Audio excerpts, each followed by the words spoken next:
Hello, everybody. Welcome to another episode of Star Citizen Live, Gamedev in fiction ship commercials, super happy fun time hour.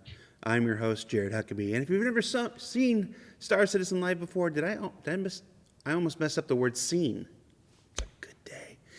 This is where we take about an hour out of the end of our week, and we hang out with some of our developers and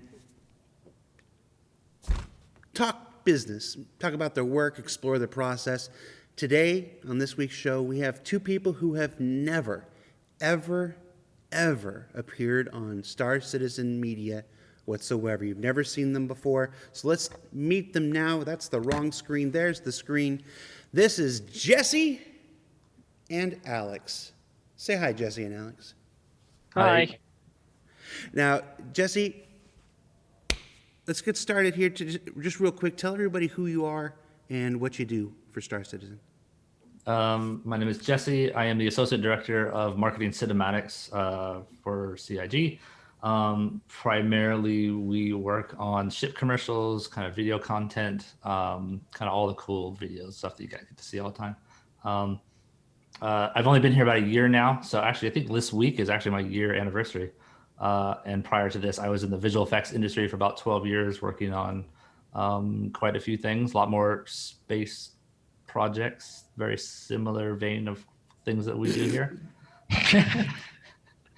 Space, it's all space stuff. Space stuff. And Alex, who are you and what do you do for Star Citizen?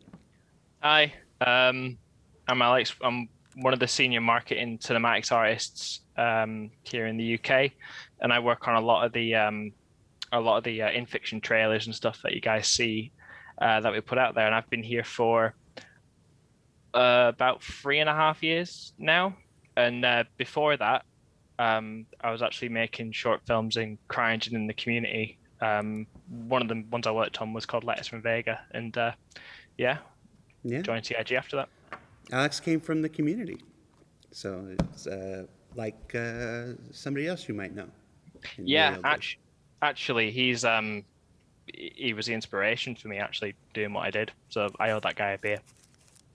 He's a pretty good guy. Yeah, he's a good friend of mine. He used to be. He's kind of an asshole now.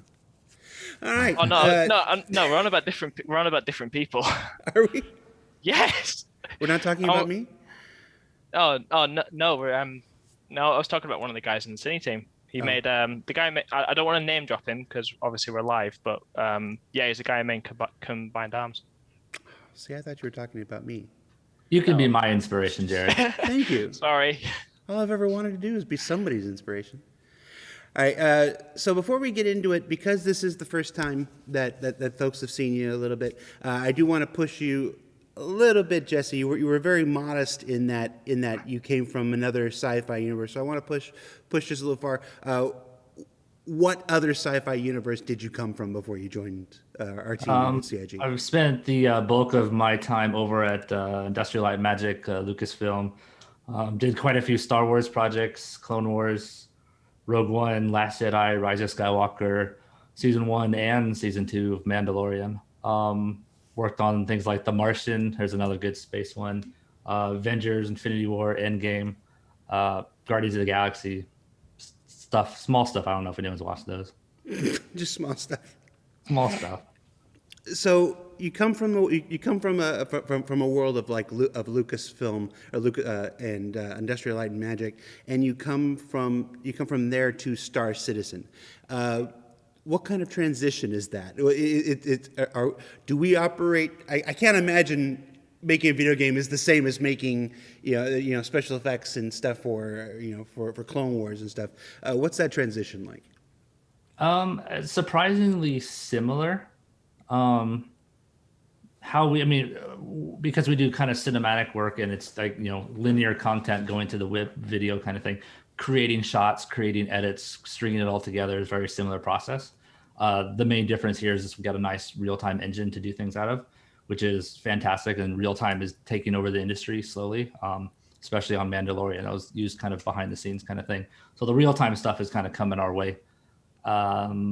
But making shots is the same way. You still compose them the same way. You still light the same way. You still build environments. and you still build the environments. Of course, what you see through the camera, everything outside the camera is a giant mess, just like in visual effects.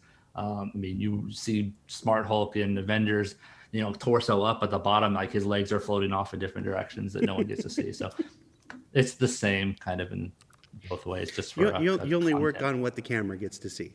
Just what the camera sees. And we'll a little explore more that. forgiving on our end. Yeah, we're going to explore some of that here in a little bit. Alex, you to the other end of the spectrum, you came from the community.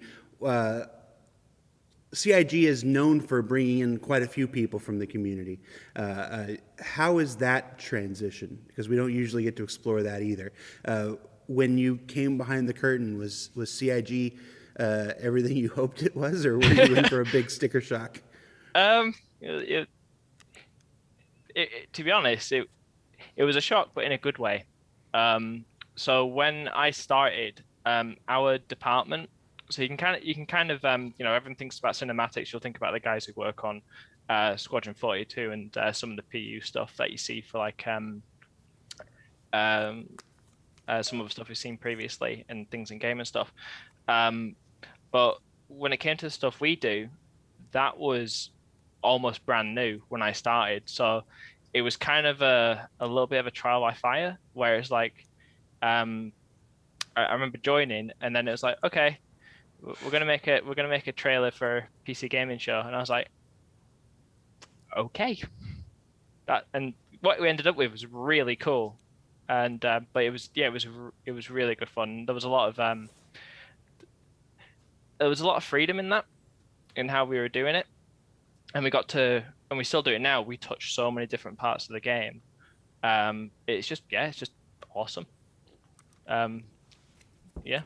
Now, we're going to jump into the process here in just a minute and look behind the scenes at how you make some of our in-fiction ship commercials or cinematics that we release to promote the project. But one of the things I want to remind folks about when they're seeing this stuff, we're going to go back a little bit. I think we're going to go back in time almost a year to the Mercury Star Runner cinematic you might remember called The Reunion.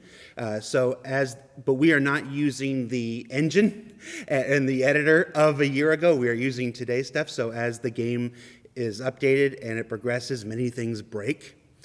So as we're going through, you might see things that don't quite look how you remember them or don't represent as well. That is because the engine and the editor has moved on, and these are still the original files from about a year ago now.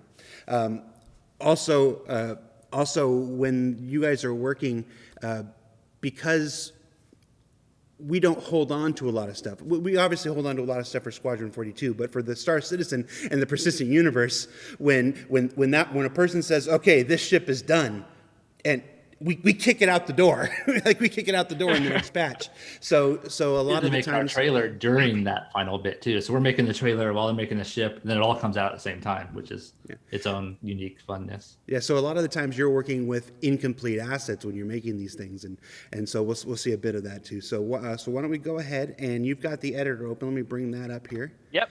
And what are we looking at, Alex? Yeah, so what we're looking at here is one of the shots from The Reunion. I might accidentally refer to it as the Mercury trailer. That's just because what I called it when we were doing it. But what this shot is, it's that shot just after Maddie gets out the turret in one of the opening scenes where she's like, "Do I still got it, or do I still got it?" And then it ends with her getting the handcuff stuck to her. So this is one of I didn't work on this shot personally. It was one of the guys in our team that worked on it. And did a kick-ass job. As you can see, a bit of that old stuff is shining through a little bit there with the low-res face texture. But it's a cool shot to show off because I do actually have some cool assets I can show for how that's actually made.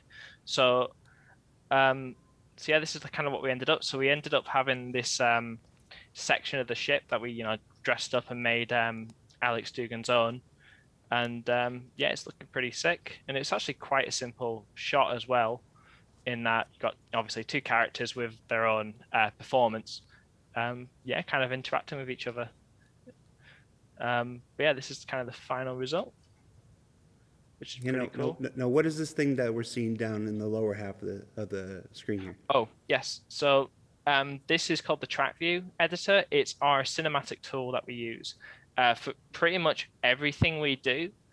Is when it comes to in the editor is done in here. So this is where we go in and we animate our cameras, for example. So I'm just going to dock that there. So there's kind of two parts to it. Like any animation software, you kind of got the dope sheet on the left, which is where you see all your keyframes and stuff in a linear timeline. And then what you've also got with that is a graph editor. And these two are pretty much the main tools that you would use for any kind of animation. So this is where we'll go in and, for example, animate the camera. And what we'll do with the characters is we will place down the characters within the scene and basically apply some animations that we create for them. And yeah, pretty much everything can be controlled in here, from cameras and characters and what they do, to some settings that we can apply in the editor, which are quite similar to the graphic settings you get in game, just with a few additional overrides that we can make use of and keyframe on a per instance basis. So one shot you might want one graphics feature, on another shot you might want something a little bit different, so we can actually change all that. And then we've got options here for lighting as well. So for example, we've got the lights on Maddie's handcuffs that we can keyframe, along with these light group controls, which are like light switches that are within the ship. And going back to what Jesse mentioned earlier about working with in-development ship assets, when this started out, this is actually a copy of what the ship team working when they're creating the internal parts of the ship. I'm not going to go into that, obviously, because that's not what I do, and I wouldn't be in the best place to talk about that. But yeah, it's pretty much a copy of it. So we actually work with the live assets that they're working on, and receive updates from them as we go, pretty much, which is really cool. Sometimes, until it changes things that we were working on. Oh yes. Yeah. What would you like me to dive into, Jared? I can probably go a million directions with this. Well, you know what? Let's go to the beginning. Obviously, we just showed a sneak peek of where we're at the end here, but let's go back to the beginning of the process. One of the folks in the chat just asked if you guys write your own scripts and stuff like that. So yeah. Oh, sorry. No, go ahead. So where does this process start? Yeah. So it starts off with the initial. So very, very beginning. It starts off with the initial concept for what we're going to do. So I'll be honest, I can't remember the exact concept we have for this, but obviously it was a concept of what we ended up with. And then that idea gets developed by, we work very closely with the narrative team, and that idea gets developed into a full script and almost like a screenplay, like what you'd have for any kind of film or TV show. And from there, that's when we really start diving into the details. And for example, in this case, and I can actually show you an example, that's when we actually go in and start storyboarding it and getting an idea for how the visuals and the pacing will look. So in this case, for this shot here, I went and grabbed some versions of it. What you end up with in that early phase is something like this, where we've got the same basic idea. We've got Maddie coming. Again, we didn't know the exact workings of the ship when this previous stage was going on, which is why it looks a bit different. But you kind of got that phase where you got Maddie coming out the turret, and then Alex Dugan coming in, and then her putting the handcuffs on, and that gives us an idea of where we want to go from there. And then I want to add here that when these ship commercial ideas, they can come from anywhere. We're very open to good ideas regardless of where they come from. So when these things really get started at the very beginning, it is literally all hands on deck. It is we have pitch meetings where the artists themselves can pitch ideas, where the folks from the community team can pitch ideas, where our dedicated marketing folks can pitch ideas. Very occasionally, if there's ever a developer, an actual developer who's like really passionate and wants to get in, we'll take ideas from them and we present them in an open group, and we all kind of discuss the the merits and the drawbacks of each scenario, whether they're actually feasible, whatnot, and stuff like this. And it's a very collaborative process. And then when we have an idea that most of us are happy with, that we want to pursue, as Alex said, we'll rope in the narrative team. And then be like, okay, you guys are writers. This is the kind of story we want to tell. What can you do with this, and stuff like this. So after the writers start to work stuff out, we're back to, as you can see here, the storyboard process. Now, these are more than storyboards. These are animatics. Can I jump in there real quick? Absolutely. It's a very unique process here. I mean, again, you kind of do that because we are such a small team overall. But this is something like you would never see in like the visual effects industry at all. By the time anything comes our way, it's been in production for a year or two, and everything's kind of locked down. So like giving the ability to give artists input on something as early as the ideation, even in scripting phase, is pretty unheard of in a lot of places. So it's a fantastic place to be if you have a lot of good ideas. Absolutely, it's one of my absolutely favorite aspects of this place is that we're always open to the better idea, and it doesn't matter where it comes from. If that idea is better than what we were doing before, it's not dismissed out of hand because it comes from a QA person, or because it comes from somebody on the the community team, or it comes from a props artist or whatnot. There's no limit to where good ideas can come from. So, all right, so we're here. We're making our animatics. Yep.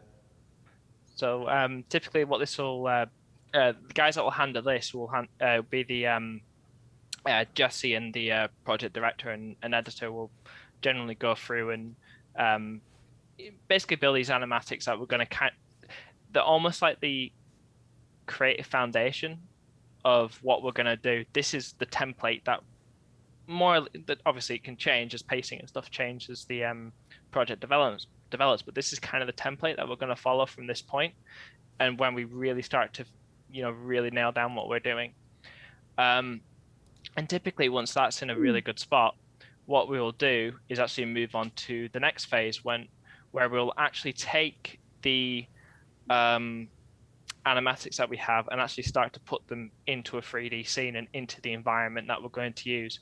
And that's where the actual cinematics team that I'm in, that's when we actually dive in and really get started. So you can see here we've got a simple block out with some very old loadouts we made as a placeholder at the time, we've got Alex in the background here and Maddie getting out the turret. And this was done with a very early version of the ship, with some canned animations that we had in the library just to get an idea on what we're doing. And what we'll generally do as well is, in the case for this, we will do a little bit of mocap, and then we'll kind of figure out what we want to achieve from that as well. And then once we've done that, that's when we're starting to actually get into, we're really developing the characters now and developing the story within there. That was a good example there of how like your initial first pass kind of matches the board no matter what the board looks like. And right off the bat, because you could see down the length of the ship, and right off the bat, we could tell that composition-wise, it was not a great shot. So from there, you just start deviating and compose it better, find some prettier angles, and kind of help yourself in some way. Because if you're going to look down the front, and you're going to see the cockpit, you're going to have a whole space environment outside. So if you just nudge the camera over, you can save yourself a ton of work. Yeah, exactly. It's worth noting that the lead time, go back to the animatic one, the pencil drawing. The lead time on these things are such that we often don't have the interior of the ship or the interior of the area yet to look at. Yeah. So it's if you think these trailers are something that are just thrown together in a week or two before they're released, there's quite a bit of lead time on these. Yeah, it's pretty crazy actually when you put it that way. Like what you guys see in Inside Star Citizen is what we have. There is very little, if any, lag, if you like, on the development and stuff, which is actually really cool, because it does let you guys see the development of everything. And there have been times where I've looked at an ISC and think, that's cool, I'm gonna message so and so and see if I can get my hands on it. Oh yeah, we'll get our updates from ISC as well. Like, oh, that part of the ship is done. Oh, let's go nudge them and go update. Yeah. ISC ISC is generally showing you the game as it was less than a week before you're watching it. So it's very different from what you guys work on, where you guys start your lead time, you months and months and months, and so Sometimes we'll start and the ship's not even available at all. It doesn't even exist. All right, so we've got these animatics. These animatics become early. What do you call this? Like block out? What do you refer to this as? It'll be an early block out. So it's you can almost call it like an animated storyboard. It's boardomatic blocking phase kind of. Yes, this is just figuring out, like Jesse said, matching the boards as best we can, and then using that as a base for the senior team to actually build from, and begin that process of iteration, because it's a creative process, and we'll try new things and see what happens, and sometimes it works and sometimes it doesn't, and we'll really start to refine what we're trying to do and how to tell a story. Now, there's a question from the chat here. It says, why did you move away from the car commercial style advertising? And I don't think we've moved away. We've just expanded beyond that so that we don't have to do the same thing. This one trailer, I think, is the more specific example. I think this is our first kind of attempt at doing like a really story-driven narrative, which we haven't really done before. Just to kind of see where it goes, what we can do with it, how far we can push it, how it's get received. So if everyone likes it, maybe we do more of them. In general, it is still all very car commercially for everything else, but this was kind of our first attempt at something new and bigger and bolder. To an extent, the Banu Defender one was I think stretched its legs quite a bit. It's just the Banu, the 890 was another one that was exactly pretty close. So it's you don't want to just keep doing the same thing and change all the adjectives, change all the graphics. An Origin, a ship for an Origin commercial looks like a ship for a Drake commercial, looks like a commercial for a Misk ship. So it really depends on how we're feeling at the time when we start. What kind of mood we're in. Like, we've done 3 or 4 standard ship commercials. Now let's break out and to do something different. Let's keep things fresh, not just for our viewers, but for us.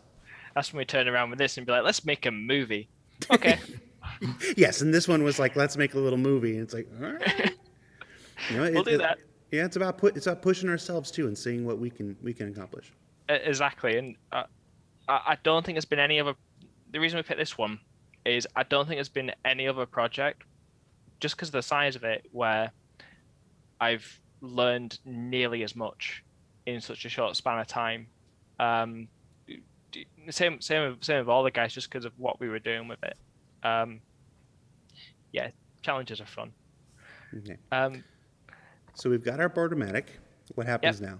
So we've got our boardomatic. So this is we'll just go back a wee bit. So our block out is done. We know what we're doing, and then we'll, like I mentioned before, we'll start to figure out what we need to do to get that performance. Because for this one we did shoot some motion capture for it. And then what we need to figure out is how are we going to get the performance in that space.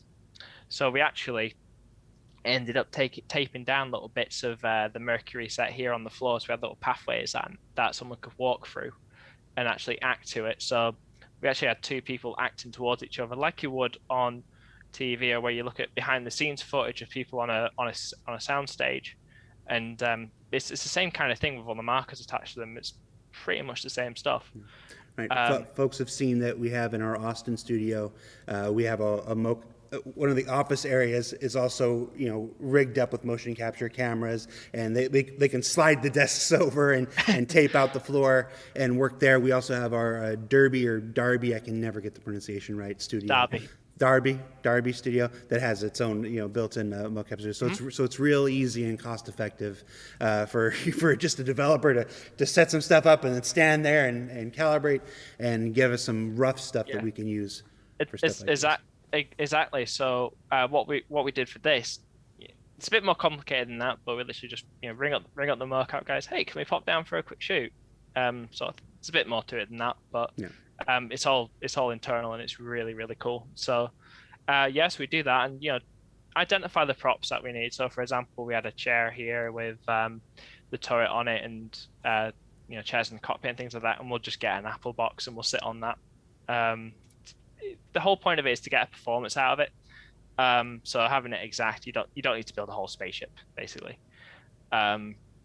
which is awesome. And then I can actually show you something a bit different than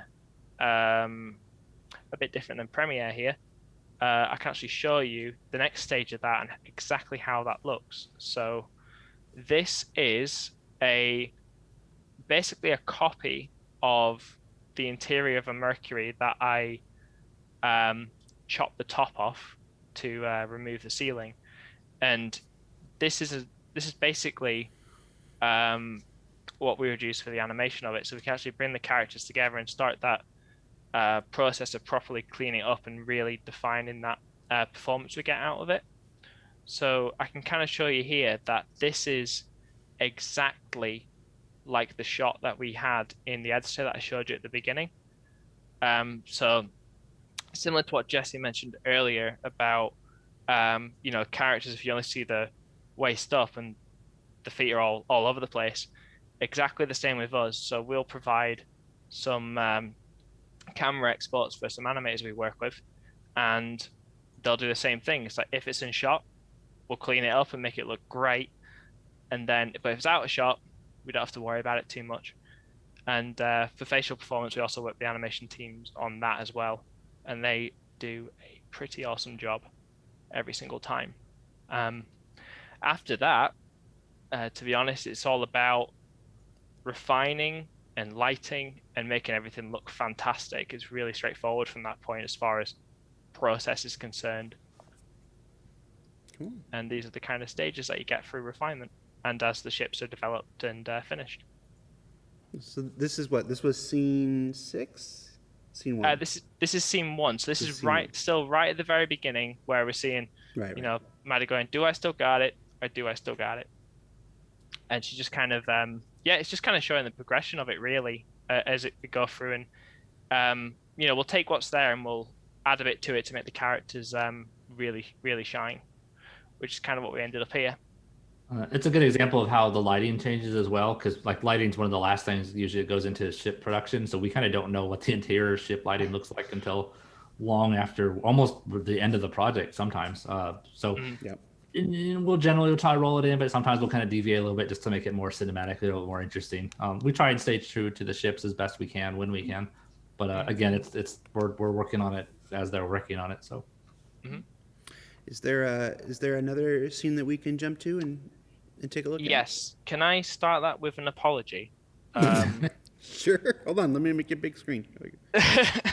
I'm on big screen. Okay. There's a certain shot that's 90 seconds long or something like that, where people can't aim. I based that on my own skills of being able to play Star Citizen. Turns out it's not representative. I do apologize. I just suck. You're talking about the Stormtrooper aim sequence here. Yeah. You guys can see my screen. This is it. I'm just going to turn shadows back on. Everyone notices the Stormtrooper aim, but not the fact that it's a 90-second long shot, which is insane. Yeah, and the button was on the wrong side. Ship was still in development. That's my excuse. But Never yeah, let it be said that we don't read the comments.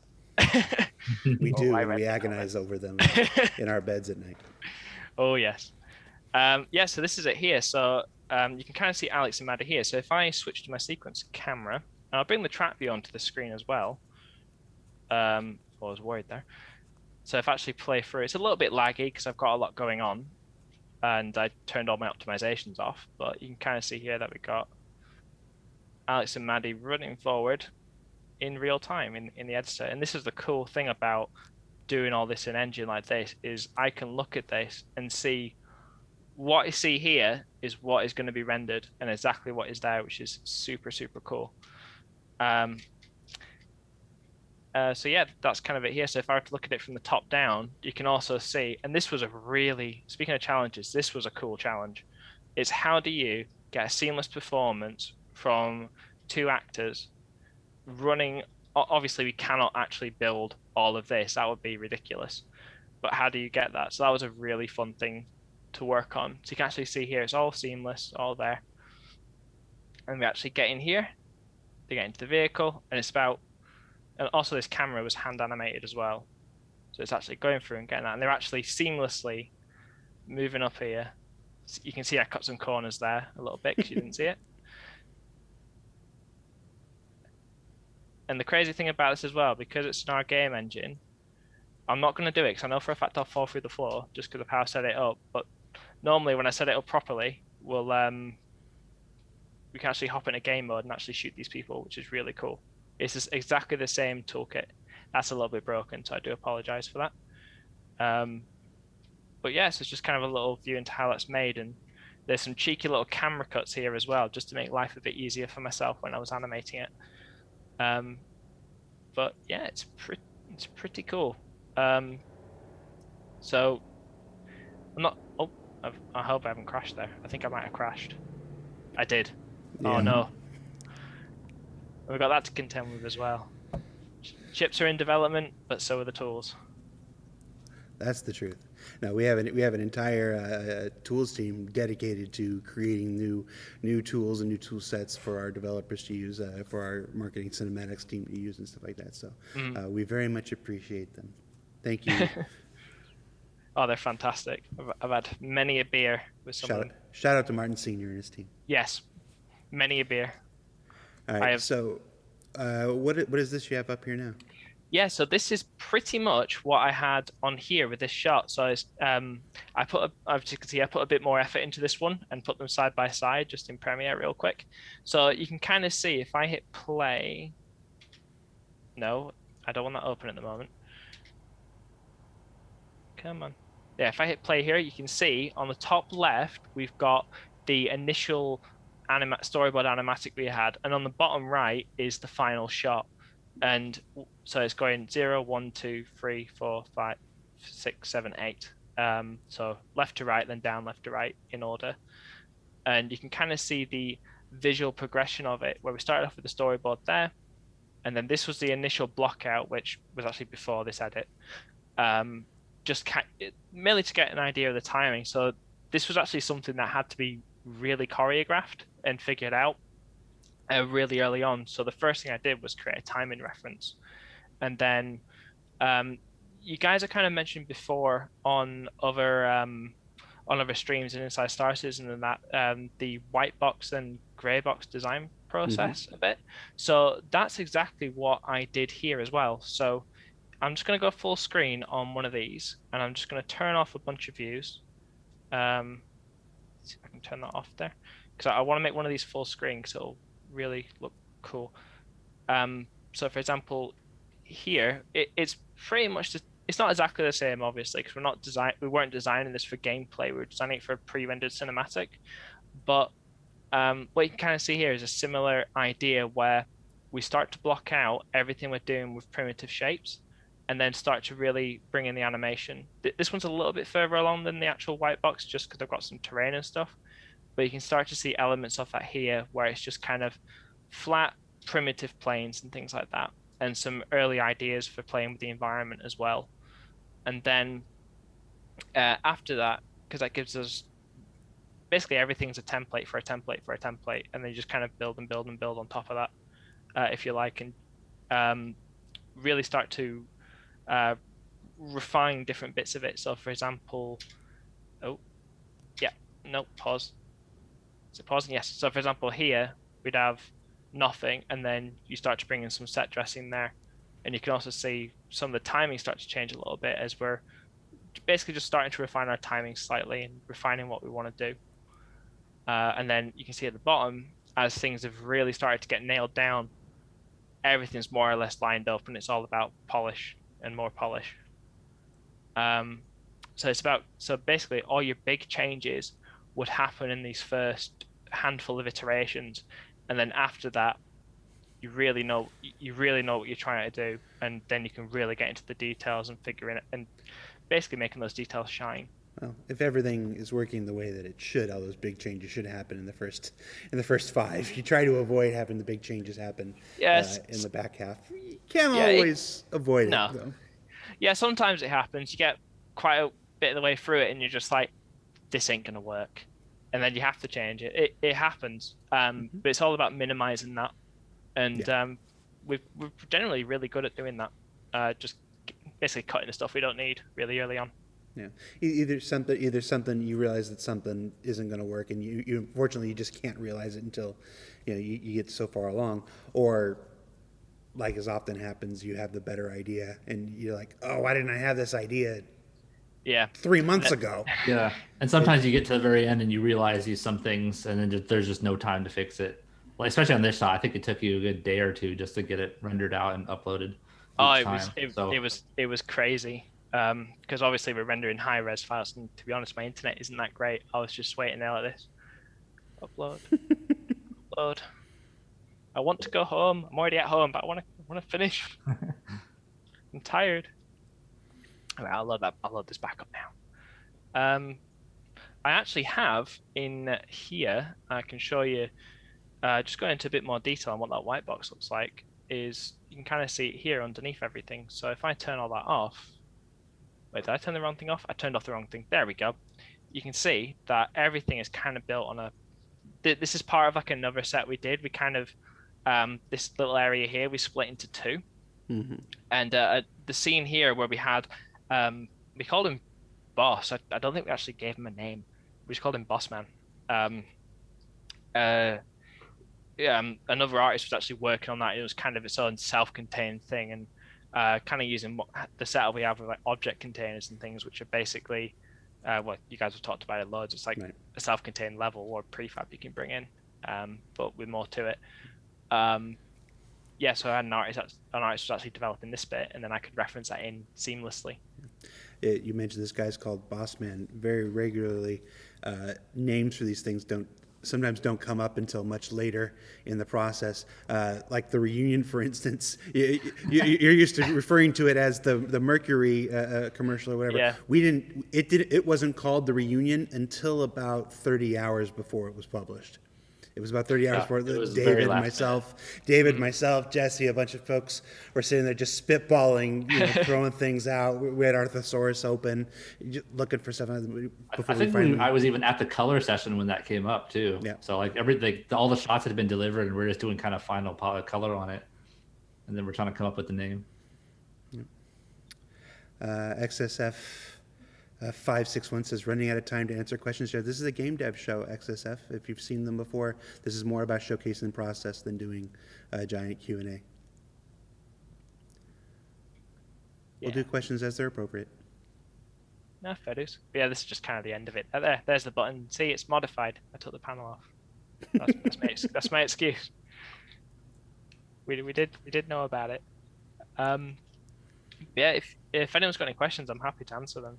Jared, if you like. Well, questions that are appropriate for the marketing cinematics team. A lot of the questions that have come in are not necessarily for your team. Like one of the biggest questions that we've had since this trailer was first debuted was, what planet is this, and will it make it into the persistent universe? Fair. And that's not a question for the marketing cinematics team, folks. It's when it comes time for this system to be in development, and that won't be anytime soon. It'll be up to Ian Leland and members of the environment team to determine whether they want to go back and look at this for reference, or whether they want to create something brand new and wholly original. So it's just, there is no answer to that question at this time. Totally fair. But yeah, that's all I really had for this scene. So I was wondering, would you like to move on to anything else or dive into anything? Well, we got about 20 minutes. Jesse was bragging about your ability to set up a scene from scratch super, super quick. So why don't we do this? Why don't we take some suggestions from the community? I will be the one to pick, but community, let's design a scene to set up very quickly. Let's set it on like a platform. out in space, like like one of Port All-Stars type platforms or something. What kind of action would you like to see happening on one of Port All-Stars landing platforms? There you go. If I've actually got it on, I actually did prepare a little something for something like this, just in case. So here's your scene. Tell me what you'd like to see. What ship? What do you want the character to do? How do you want to frame it up? Yeah, and you can't ask for the crack or anything. It's got to be stuff that actually exists and is ready to go in our engine. Pad ramming? Yeah, you haven't seen that enough? You haven't seen that enough? You need a cinematic of that? A nice little slow-mo coming down right at you. A dance battle, let's see. Dance battle. PTV Demolition Derby? You let me know which one of these jumps out at you, Alex. So what have we got? Dance off, pad ramming, or a PTV demolition derby? Ship hijacking? Yeah, could do. Or evacuation. Evacuation from. Okay, tell you what, I'll do pad ramming. Okay, you'll do pad ramming. Make it like an epic, almost slow motion giant ship coming crashing at you. I've only got 20 minutes. Okay, you've only got 20 minutes. So long lens, come on, you know what to do. Long lens. If you've ever seen, for those of you who have seen Gamedev before, remember there's very few things that can be created in this game in 1 hour, much less 20 minutes. So challenge accepted. I'm gonna put up a. Do I have a timer? Can I put up a timer? What? No, okay. Well, it's gonna have a reclaimer because I love the reclaimer. It's just awesome. All right, we'll do something like that, and then, all right, what ship would you guys want rammed? What ship do you guys want rammed? You have 5 seconds, or I'm choosing for you. Although there's a delay, isn't there? Oh no, well, Drake is not a ship; it's a manufacturer. Okay, we'll do a Drake ship. Okay. Let's do a Drake. I'm actually looking for a list. Let's do a Buccaneer. Who loves a Buccaneer? Okay, so we'll do that there. Throw that in there. What I'm going to do is I'm going to switch to our lighting mode like this, just because when you've not lit a shot, it's a little bit easier to see what you're doing with this on. So I'm going to switch to about there, and I'm also going to grab our dude there. And this is going to be the pilot, so he's going to be looking at it like, what the hell? Sort of thing. All right, so I'm going to throw him there. And then what I'm going to do is like that kind of initial block out we mentioned at the very beginning. So what I'm going to do here is create a camera. And I'm going to add that camera to our track view. And then I'm going to add what's called a scene node, which we use to basically cut between cameras. So now I can cut between cameras. So I'm going to add that there, and then what I can do here is turn on just a safe frame. This gives me like a little template for a nice little 21:9 view. And then in the camera properties, I've just got it on my other screen just for the sake of space. I am just going to expand the far Z so we can start to see that lovely gas cloud in the background. Okay, so now we're in a position where we can block it out. So let's do that. So I want to do something like this. So this is literally animation, just with cool spaceships. So do something like that, and then going to bring something like that. Maybe something like that. I can see the email I'm going to get from CR. Well, you had 20 minutes to create a cinematic for Star Citizen. You created pad ramming. I'm composing my response now. Well, Jesse's it's a flyby.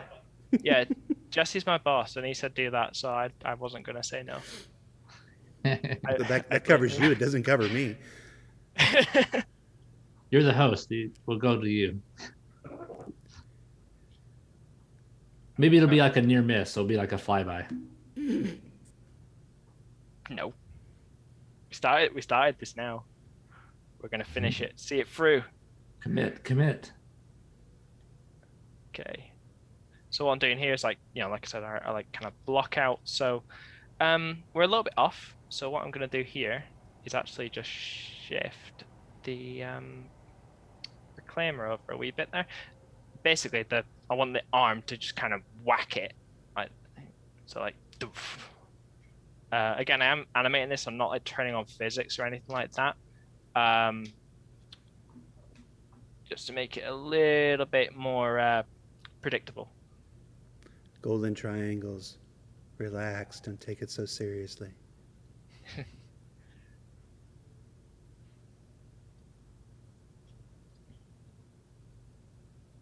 Okay, I'll do something like that. I will. You know what I can do though? I think I can make it explode. We'll try that. Right.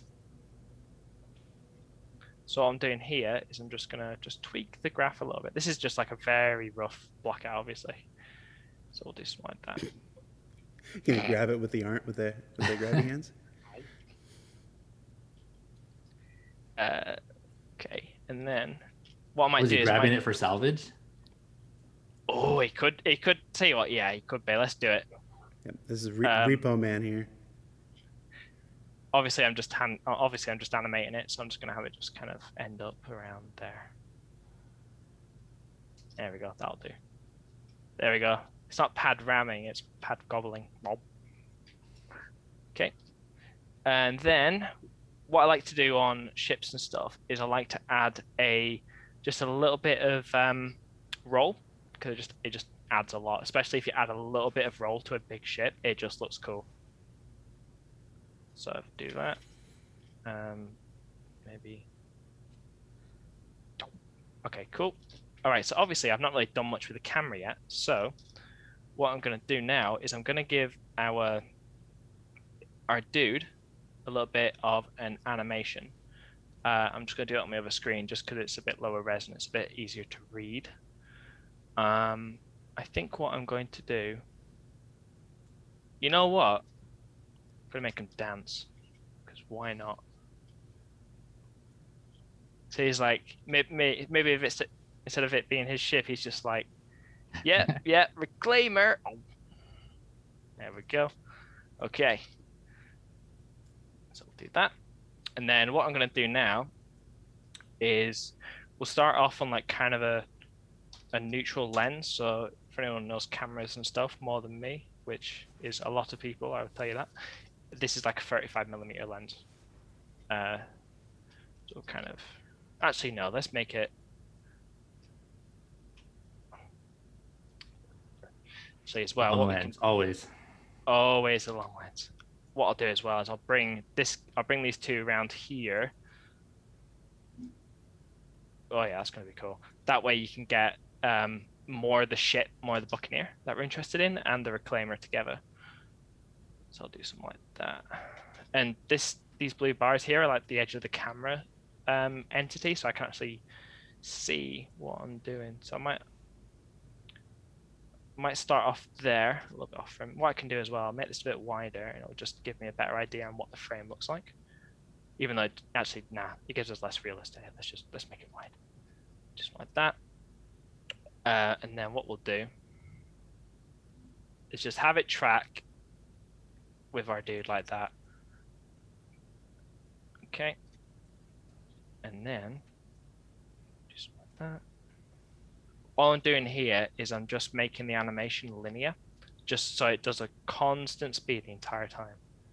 And then it's going to pull that back and create a bit of an arc and just keep the reclaimer in frame like that. Maybe I'll rise up a bit because we don't actually get much of the Buccaneer in there. Yeah, your dude's covering him. Yeah. This is ridiculous. I love it. Yeah, all right, let's try that. And then what I'm going to do here is just select my position and rotation key and just set a bit of a auto tangent on that. Right, so that actually disappears from frame there. So what I'm going to do is bring that back like that. It's actually quite interesting. So this turned from pad ramming into pad gobbling. With a dance off. With a dance off. That's what happens when you don't have a script. We just go off the rails. Okay, cool. And what we'll do now, because we've got 10 minutes, is we'll light it. Even though, yeah, it's not incredible. Could be better, but we got 10 minutes. We can always refine it a bit.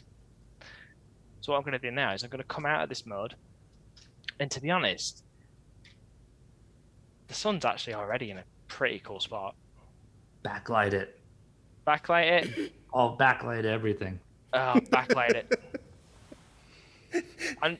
Tell me you worked for Lucasfilm without telling me you worked for Lucasfilm. That's a secret to all the lighting. Just backlight everything.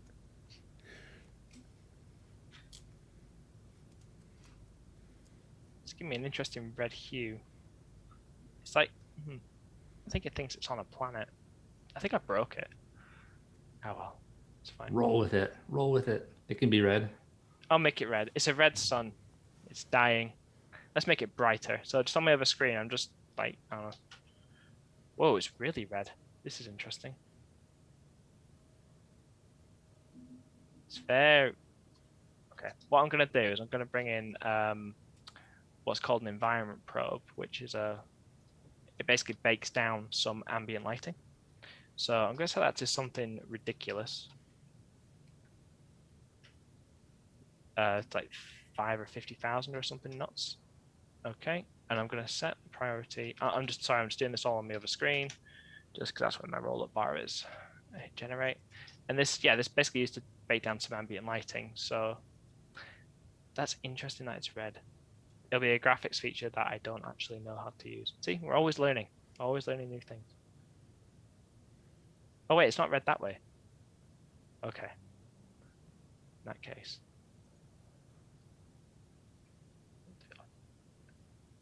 That'll do. We'll do sunset at Lagrange point.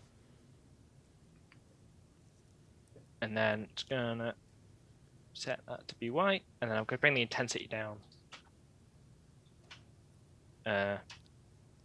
Just a wee bit.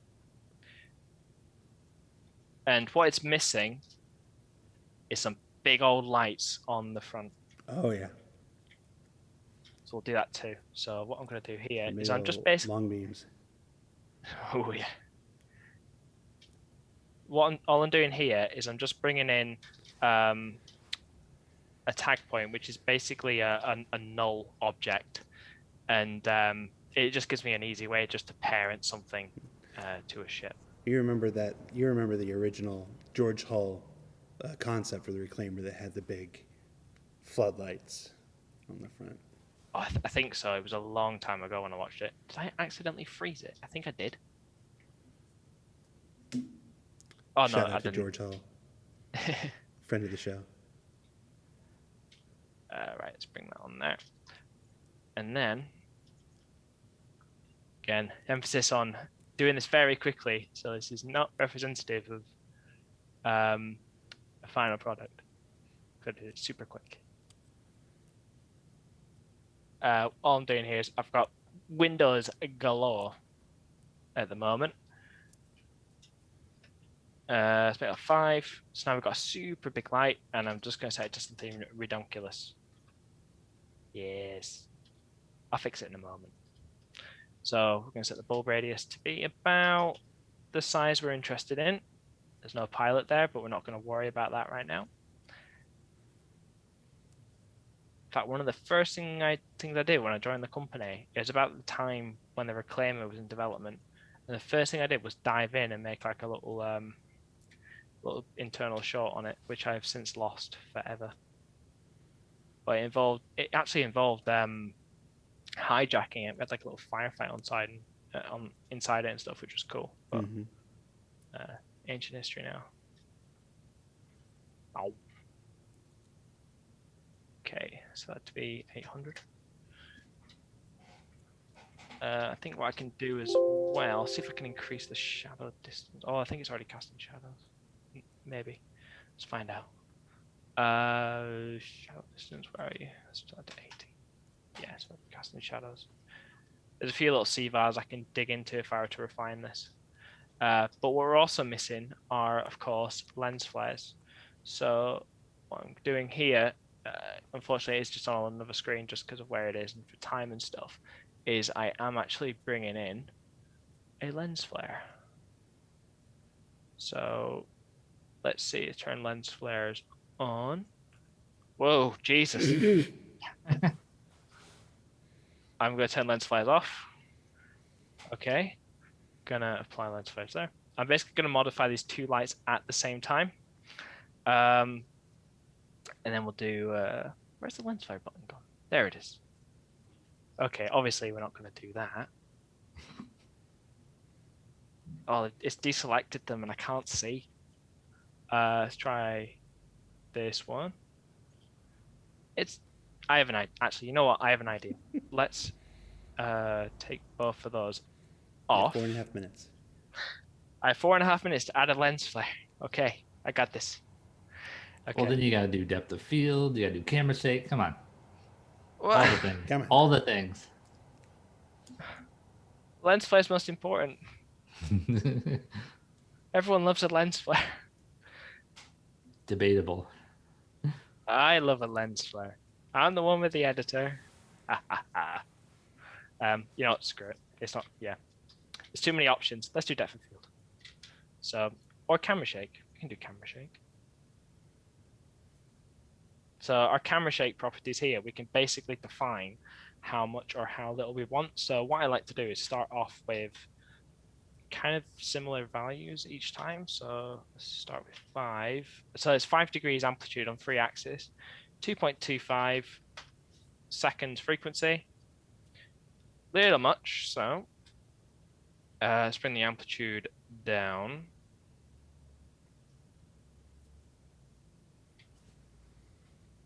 Yeah. Oh.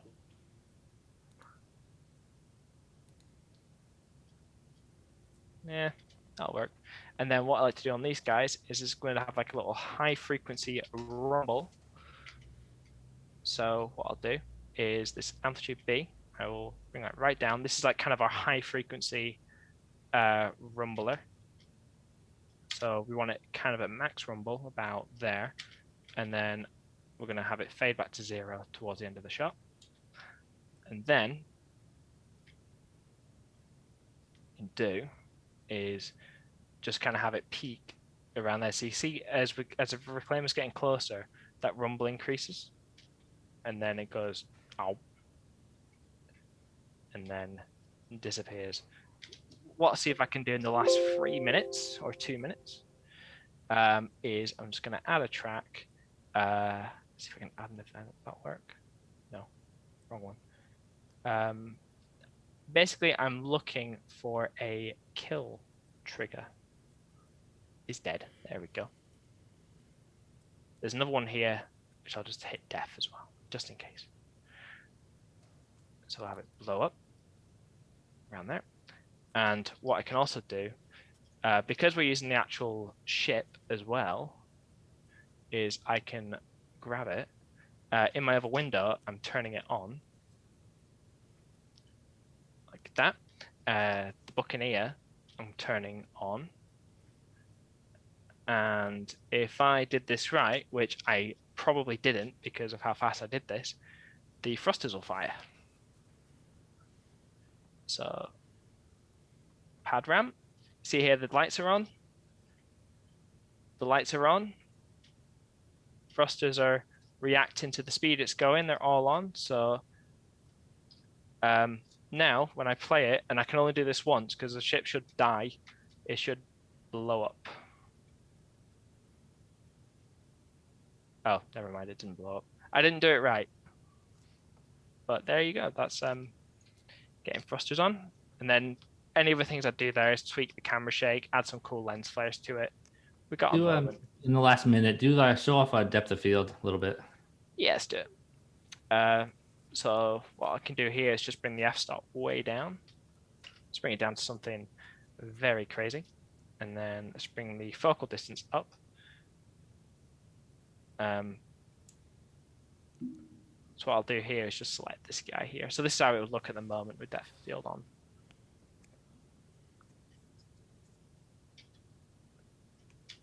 Our dude can probably do with moving, but it is what it is.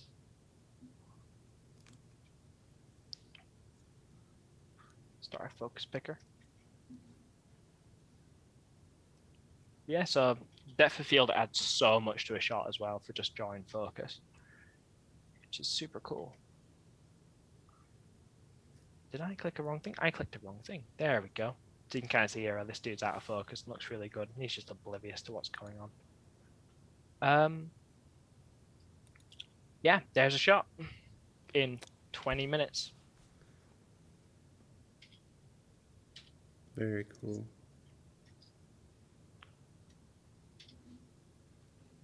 In the last little while, I'll see if I can get that lens flare working because it is. You have no time remaining.